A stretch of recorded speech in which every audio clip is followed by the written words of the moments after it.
So North East Link is about getting trucks off local roads primarily. So we've got Rosanna Road, Manningham Road, Bulleen Road, all carrying large volumes of traffic and particularly trucks.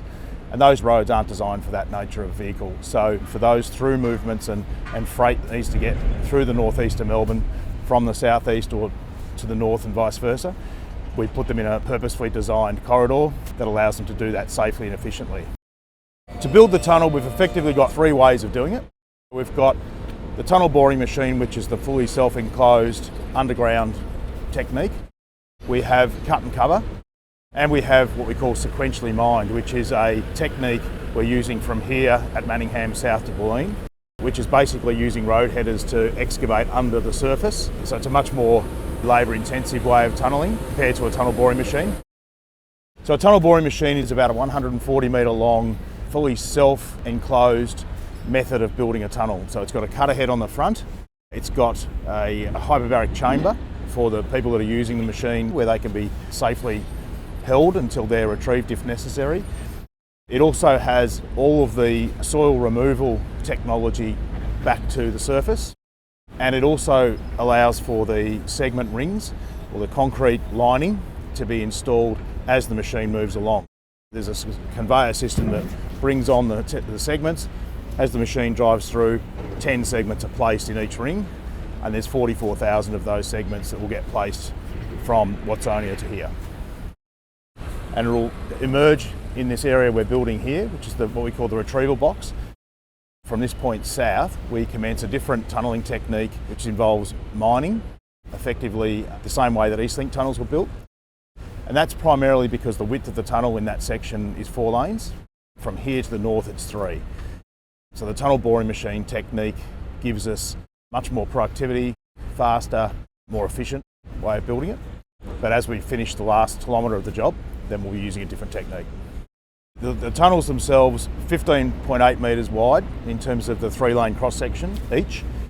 They will run for 5.5 kilometres to here and another kilometre further south. They are the longest tunnels in Melbourne, about double the length of the Burnley Tunnel. The tunnel boring machine at 15.8 metres wide at its deepest will be about 45 metres below surface, which if you think about the height of the Westgate Bridge off the Yarra is about 52 metres. So it's a very, very deep location for the TBM. And that effectively is when it goes under the Yarra River. So it's about 15 or 16 metres below the base of the Yarra as it travels through. That's the deepest point we'll reach in the corridor. But generally it's in the area of 20 to 30 metres below surface. As we move through from the north to the south in terms of ground conditions, where generally what we find is it's a weathered rock. It's good material, we're able to reuse a lot of it. As we get to the Yarra, it will get softer. And then as we emerge from the Yarra, former floodplains and alluvial areas, we move into a more weathered rock again. The TBMs themselves are designed for that variable movement in ground conditions, and they operate under different modes to manage the earth pressures around the machine to accommodate that. What we're looking at here is if we look across to the west, you've got along the tree line there, probably a few metres behind that is the Yarra River.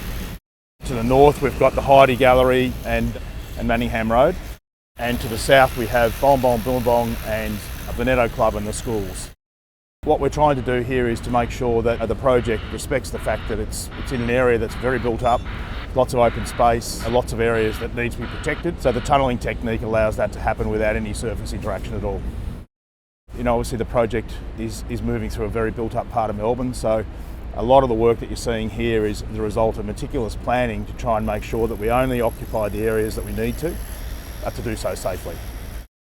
Our objective here is to make sure those key assets and businesses, so the Yarra, the Billabong from an asset perspective, Banksia Park are protected, and that the businesses that we are working beside can keep running and be efficient. I have to say it is a challenge, but we've been working very closely with them and we do thank them for their understanding and working with us through the journey. The overall corridor, when we look from Plenty Road, connecting in the M80, constructing the tunnel, connecting to the Eastern Freeway and overhauling the Eastern Freeway, it becomes a very large project, but one that requires all those parts to be delivered to make the tunnel work efficiently. The project currently has about 5,000 staff working on the job. Over time, the project will grow to over 12,000 workers on the entire program, really focused on a whole variety of different tasks and challenges, from communications, engineering, design, environmental protection, the whole raft of skill sets. This stage, we're 36 months into construction of this package of work, the tunnels, and we're expecting the whole project to open in late 2028.